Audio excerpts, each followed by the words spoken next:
These are the alarming stats we talked about. So, and again, people are going to point to the coaching with this. 8th most penalized team in the NFL, back-to-back weeks with negative EPA on offense. 9th time the defensive EPA was negative, and they haven't eclipsed 400 yards of offense since the bye week.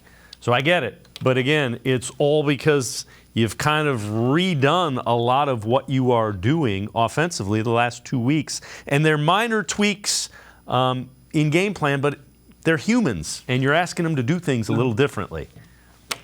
Yeah, and like we talked about the offensive line earlier, right? That's a perfect example of this. Like these offensive line players are like Pro Bowlers, and maybe even we have 1 or 2 future Hall of Famers on this offensive line, right? With Joel Bitonio, especially. When a guy like Joel Bitonio, I was joking with Wyatt Teller after the game on Sunday, and I said, when a guy like Joel Bitonio is getting called for penalties, there's some ticky-tack stuff going on with the officiating crew, and that's kind of just what they were dealing with this week, especially, I think.